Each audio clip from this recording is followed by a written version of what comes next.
Apa Melia? Kenapa Melia? Dahsyat. Apa? Standar banget. Kagak ada. Gue butuh jawaban yang logik. Iya, dahsyat. Kenapa gue bilang dahsyat? Pertama ini Melia is bisnis. Melia bisnis. Karena dia mengambil teori yang udah tua nih, yang udah lama gitu. Dengan modal kecil, untung gede. Dan di mana setiap orang, apapun latar belakang lo, apapun latar pendidikan lo, siapapun keturunan lo, apapun itu, latar belakang bagaimanapun, nggak bisa di Melia. Enggak. Itu jawaban yang udah basi. Gua butuh jawaban yang lebih logis. Karena gua nggak butuh jawaban motivasi. Bisa. Karena banyak yang bilang Melia itu bisnis yang nggak jelas. Okay. Karena bisnis yang nggak jelas, maka untuk menjawab bahwa bisnis ini jelas, maka jawablah secara logik. Oke. Gue akan coba jawab ya. Tapi gue nggak bisa lah kalau lo meminta sesuatu yang masuk akal atau logika gitu ya. Gue nggak bisa jawabnya langsung gue ke Melia. Tapi artinya kenapa Melia? Berarti kan kalau kenapa Melia berarti ada yang lain. Iya, ini dari sudut pandang lo aja. Nah, berarti akan jelasin lo gini. Mungkin secara umum dulu gitu. Nggak bisa langsung Melia doang, ntar ya lo nggak terima lagi. Nggak, sekarang butuh sudut pandang lo. Gitu kan sudut pandang lo. Kenapa sudut pandang lo? Tadi udah disebutin tuh siapa tuh top leadernya tuh. Apanya siapa aja tuh? Andi, Jufri, Aziz, Akram, Fikri, Aljami, Palembang, Gina, itu nggak mungkin tuh jadi kayak begitu. Nggak mungkin jadi kayak gitu kalau abahnya itu punya sesuatu ya kan. Nah ini kita akan menguak sisi-sisi yang belum terkuak. Betul. Oke, gini ya. Kenapa Melia? Yes. Oke, gue akan bahas tentang kita yang sebelum Melia dulu, sehingga nanti mungkin akan ketemu kerucutnya kenapa gue ngerjain Melia gitu. Jadi menurut pandangan gue pribadi dan kenapa gue masih di Melia, bertahan di Melia ya karena gue mungkin punya pandangan ini gitu.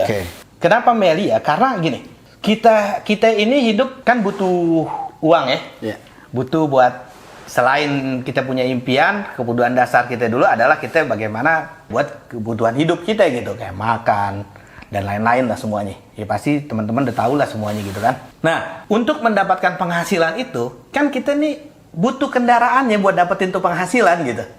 Apa sekarang kendaraannya gitu. Nah, di luaran itu secara umum yang kita lihat ini, kalau menurut pandangan saya pribadi, saya belagu bener gue. Kalau menurut pandangan gue pribadi, itu hanya ada satu kendaraan yaitu bisnis. Yes. Hanya bisnis. Jadi buat dapetin penghasilan itu melalui bisnis. Enggak. Enggak cuman itu. Karyawan bukan bisnis menurut lo? Iya, karyawan. Menurut pandangan gue itu dia lagi berbisnis gitu. Contoh, karyawan apa? Pegawai. Pegawai apa? Ya pegawai, istilahnya yang digaji bulanan. Ya misalnya apa, dia kerja di mana ya? Alfamart atau di mana di gitu? Di mall atau di kantor-kantor yang ada di gedung-gedung gede gitu. Oke, kita ambil sampel simple sedikit aja. Misalnya Alfamart gitu. Oke, sip. Contoh, gue tanya sekarang sama lu ya. Alfamart itu bisnis atau bukan? Apanya nih? Alfamart itu bisnis atau bukan? Bisnis. Itu bisnis. Iya. Dan lu tadi kerja di situ misalkan lu tadi. Iya. Okay, misalkan gua kerja di Alfamart. Oke, misalkan lu tadi kerja di Alfamart, lu sebagai karyawan Alfamart. Oke. Tadi lu bilang bukan bisnis gitu ya. Kalau karyawan itu bukan bisnis. Iya, karyawan ya bukan. Alfamart bisnis bukan? Bisnis. Berarti lu lagi ngerjain bisnis dong? Tapi kan nggak secara langsung. Iya, tapi Alfamart bisnis bukan? Bisnis. Berarti lu lagi ngerjain bisnis. Cuman emang bukan bisnis lo. Iya. Betul. Oke, lanjut. Bisnis orang. Betul ya, tapi itu bisnis orang. Mulai. Jadi, my professor. mengkerucut di satu bisnis itu gitu. Jadi semuanya adalah bisnis. Cuma ada dua perbandingannya. Ada bisnis orang, ada bisnis sendiri. Ada bisnis orang itu biasanya yang kita sebut sebagai karyawan. Tadi bekerja di situ gitu kan. Nah, ada bisnis sendiri. Nah, biasanya itu owner, pebisnis itu sendiri gitu. Owner biasa kita sebut ya. Owner ya. Di sini, Kenapa? Kalau misalnya, nggak apa-apa ya. Kalau misalnya guru? nah, kenapa jadi dia yang nanya? Kan biasanya dia ngajarin Sometimes beliau berpihak kepada saya ya kan untuk mendapatkan jawaban dari Anda. Kita butuh penjelasan secara logika. Kenapa nggak nanya ke sini sih? Misalkan seorang guru, itu bisnis juga. Kalau menurut gue pribadi itu bisnis. Dia juga lagi berbisnis, yaitu dengan bisnis ilmu, kayak gitu. Di mana dia juga dapat penghasilan dong. Iya. Betul nggak? Betul. Nah, karena dia dapat penghasilan dari situ, nah berarti yang namanya dapat penghasilan itu adalah bisnis. Oke. Nah, apa yang dijual? Bisnisnya jasa dalam bentuk ilmu. Kayak gitu. Ini dahsyat nih. Jadi untuk mendapatkan penghasilan sebenarnya hanya satu, Bisnis. yaitu bisnis. Lanjut, silakan. Kayak gitu. The Professor. Nah, kalau kita tanya sama kebanyakan orang, mungkin semua orang kali ya, atau kebanyakan orang lah. Kalau gue tanya gini, lu pengen punya bisnis sendiri, oke? Atau lu ngerjain bisnis orang? Jawab Yan. Aku jadi nanya ke gua. Ya, iya, tanya, jawab aja. Oke. Ya rata-rata nih ya. Iya. Rata-rata ya ngerjain bisnis sendiri. Rata-rata semua orang ya, biasanya emang sering juga kan kita suka prospek apa segala macam ya. Karena gue juga suka sering lempar pertanyaan itu gitu. Lo pengen ngerjain bisnis orang atau bisnis sendiri? Rata-rata pengen bisnis sendiri yang dikerjain gitu. Iya. Tapi pada faktanya, oke, di sini khususnya di negara kita ini nih, di negara tercinta kita ini, lebih banyak orang menjadi karyawan atau pemilik bisnis sendiri. Jawab. Karyawan.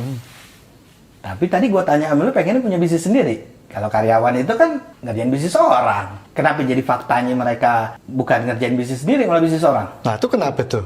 Nah, gue balikan nanya lo lagi kalau. Kan sekarang kan lu bintang tamunya, lu kenapa tuh? Gue balik lagi tanya. Kenapa tuh? Nah, di sini menariknya gini. Nah, setiap bisnis ini, baik bisnis orang ataupun bisnis kita sendiri pribadi, ini punya kelebihan dan kekurangannya masing-masing.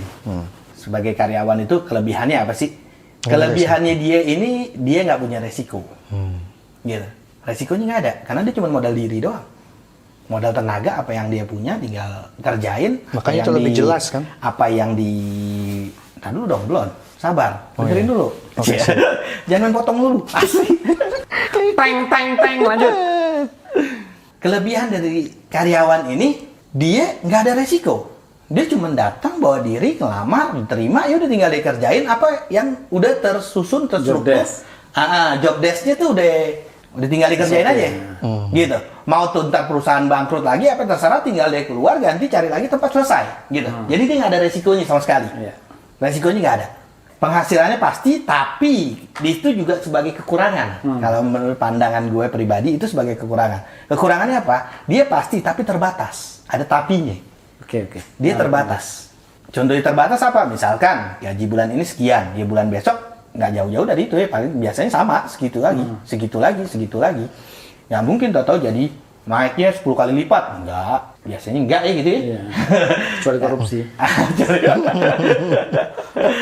Itu pribadi deh. Nggak tahu ya. Lanjut. Gitu. Jadi dia punya penghasilan tuh terbatas. Gitu aja. Jadi sehingga kebanyakan tuh orang itu monoton. Ya, hidupnya gitu-gitu aja karena punya penghasilannya itu aja. Ya udah hidupnya itu juga begitu.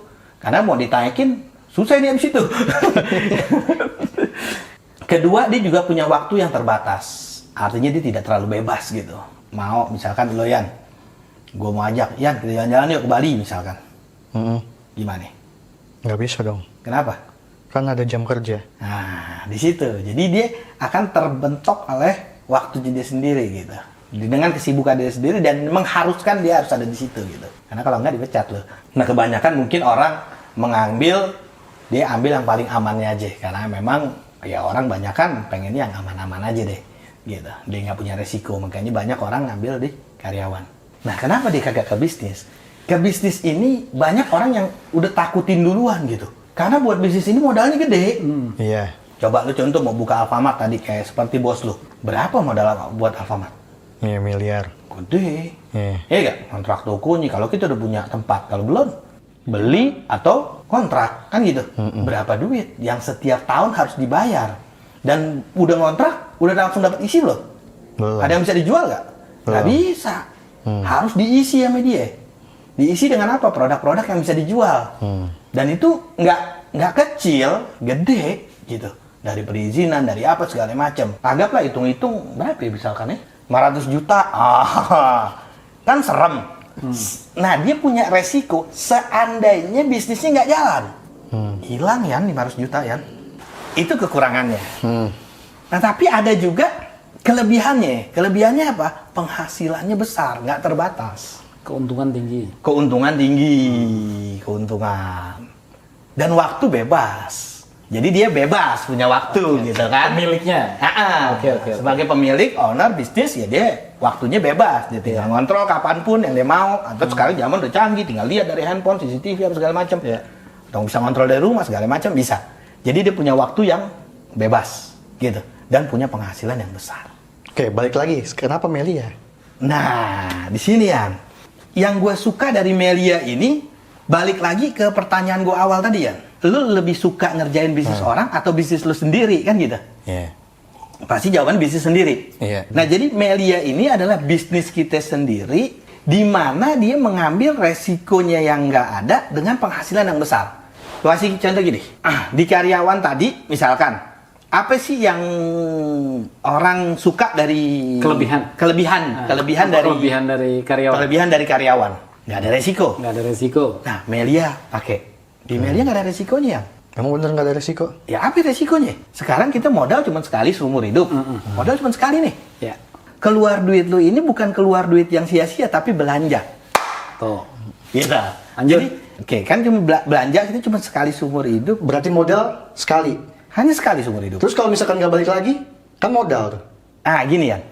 Waktu lu keluar duit tadi, lu tuh keluar dapat produk yang sesuai dengan uang yang lu keluarin. Jadi nggak ada ruginya. Sama contoh kayak gini. Kayak lu tadi ke Alfamart, lu pernah ke Alfamart? Iya. Belanja? Keluar duit. Keluar. Dapat produk? Dapat bisnis Alfamart? Kagak. Tapi lu merasa dirugi gak waktu lu belanja? Oh, enggak. Enggak dong? Nah, sama gitu. Sama gitu. Jadi nggak ada resiko di Melia. Jadi ketika lu keluarin duit, lu dapat produk yang nilainya sesuai dengan apa yang lu keluarkan, bahkan lebih dari itu. Jadi kalau gue bilang konsepnya Melia ini udah luar biasa banget gitu, di mana orang memulai bisnis tanpa ada kerugian dan tanpa ada resiko kerugian. Itu pertama. Kedua, belanja mendapatkan bisnis. Mendapatkan bisnis plus mendapatkan produknya. Iya, betul. Cukup belanja mendapatkan bisnis. Lanjut. Nah, yang kedua yang gini, apa sih yang dari karyawan yang kurang dari karyawan misalkan? Oh, waktu kurang bebas, terbatas. Berarti Melia enggak. Melia nggak ambil tuh. Penghasilan terbatas. Melia enggak. Sama di bisnis apa yang orang takutin adalah resiko tadi. Yang tadi udah gue jelasin tentang resiko. Di Melia nggak ada resikonya. Tapi apa yang bagus dari situ? Kalau gue ambil kesimpulannya dari situ, di bisnis ini orang pengen punya penghasilan yang besar. Nah, di Melia hasilnya besar. Hasilnya besar tanpa resiko dan satu lagi kebebasan waktu gitu. Tadi dulu nih ngomongin masalah waktu. Sorry nih ya, gue ngeliat nih member-member Melia nih pulang-pulang malam. Waktunya itu kan jadi lebih lama sebenarnya ngerjain Melia. Oke, Yan, gini. Dia nggak join di Melia pun dia tetap pulang malam kok. Percaya sama gue? Gimana tuh? Coba lebih spesifik lagi. Jadi kalau gue tuh punya apa sih? Punya pemikiran. Gue punya pemikiran tuh gini. Boleh kerja, asal jangan ganggu waktu main. Nah, artinya tadi boleh kerja asal jangan ganggu waktu main. Asik. Apa tuh maksudnya, Profesor? Ini harus jelas loh. Ini harus jelas. Itu karena gini kalau ntar dulu ya, kalau Sobat Melia dengar kayak gini, boleh kerja asal jangan ganggu waktu main. Dia langsung banyak main nih kan. Karena yang paling didengar itu kata mainnya. Iya. Oke. Silakan. Nah, gini. Tadi lo bilang soal tadi lo prospek sampai malam. Nah, gue prospek ke rumah teman gue, gitu. Dan sebelum Melia pun gue datang ke rumah teman gue ngobrol main, gitu. Cuma yang gue bedain di sini gue tetap main, gue tetap ke rumah teman gue, gitu kan. Nah, cuman bedanya yang gue bahas, Melia. Jadi kerjanya sambil main gitu. Begitu lebih tepatnya. Jadi gue nggak nganggap prospek itu gue lagi kerja, enggak, gue lagi main, gue lagi happy di situ. Jadi jangan lo anggap gue lagi prospek itu gue lagi kerja. Enggak, gue lagi main. Ya seperti sebelum kita di Melia pun seperti itu gitu. Biasanya kan gitu ya. Ini gila loh Yan. kalau paham ya, kalau Sobat Melia paham, jadi pola nggak apa-apa namanya, gue bongkar ya. Pola Zainal mengerjakan Melia ini dengan cara main-main, tapi bukan main-main ini dalam arti ngejelekin ya, bukan Asal. bercanda-bercanda, bukan asal. Bukan. Tapi dia menganggap mengerjakan Melia adalah seperti kayak hobi gitu. Jadi dia ngerjain Melia emang gue kerjain seperti ini karena memang kayak hobi gue gitu Seperti kan. nggak ada Iya, beban maksudnya. Iya, kayak main biasa. Kayak lu sebelum di Melia lu lagi main. Cuman lu kan ada perbincangan. Betul. Karena banyak loh Sobat Melia ngerjain Melia itu beban loh. Iya. Karena dia, wah Pulang malam, aduh, saya harus pulang malam. Pecah ban, betul Iya. ya. Padahal dulunya pernah pecah ban, betul ya. Kayak gitu. Oke. Lanjut, Mr. Professor. Jadi gitu. Jadi gue ngerjain seperti gue lagi main, gue asik aja gitu. Jadi gue nggak tergantung dengan waktu yang harus ditetapin, gue jam segini, jam begini, nggak ada. Gitu. Waktunya kita yang buat, kita yang bikin, kita yang ini. Nah itu gue sukanya di Melia gitu. Kenapa Melia? Kita itu punya pemilik bisnis dari Melia itu sendiri gitu. Dimana modal yang relatif kecil, bahkan bukan modal lah belanja, tapi kita bisa punya keuntungan yang sangat besar. Oke, ini bisnis sendiri. Oke. Ya kan? Tapi ini bisnisnya ngerjainnya Melia. Perusahaan kan? Ya, Nah, berarti perusahaan lo kerja sama Melia dong. Ini menarik juga nih. Gimana tuh? Ini bisnisnya Melia, lo kerja sama Melia. Maksud Dian gini ya. Oke. Lo tadi mengatakan bahwa ini bisnis sendiri. Iya. Sedangkan lo jualin produk Ya, Melia. Iya. Paham ya? Oke. Nah, gimana tuh? Nah, gini. Di bisnis Melia ini sebenarnya kita independen, sendiri. Gitu. Melia ini apa? Melia adalah sarananya. Anu bukan kerja sama Melia atau ini Melia hanya sebuah sarana yang memfasilitasi orang untuk memulai bisnisnya sendiri. ada ilustrasi nggak yang lebih simple? Nah, lo tahu sekarang lagi tren-trennya e-commerce ya. E-commerce online ya. Online ya gitu ya, kayak Tokopedia, Iya. atau Shopee atau apalah terserah lah gitu kan. Dia itu adalah sarana untuk orang bisa memulai bisnisnya, dagangannya orang tersebut gitu. Memfasilitasi orang biar bisa berdagang di situ gitu. Oke. Nah sekarang yang dagang di Tokped itu yang punya Tokped apa bukan? Bukan. Tapi dia bisa dagang di Dagang, situ kok. bisa. Berarti dia kerja sama Tokped dong? Oh, enggak. Enggak juga, betul ya? Iya. Karena Tokped itu hanya sarana aja. Berarti kan mendingan gua dari sono kan, dari Tokped. Sekarang kan kalau Melia kan produknya dari produk Melia. Nah kalau misalkan di e-commerce kayak gitu, produknya kan gua sendiri, ya kan? Sedangkan ini bisnis sendiri kan. Oke. Kita pengen bisnis sendiri. Berarti produknya produk kita sendiri. Nah sekarang kalau di Melia, produknya produk siapa? Nah ini bedanya sama Melia gitu.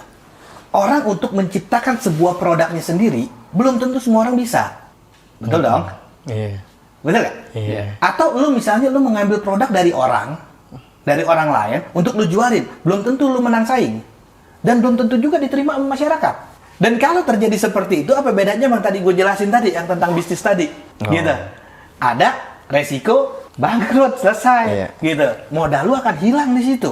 Tapi bedanya sama Melia, nah luar biasanya lagi Melia, dia produknya disiapin. Sistemnya disiapin, karyawan udah ada yang kerjain, kita nggak pakai mikirin listrik, nggak pakai mikirin perusahaan. Tugas kita apa?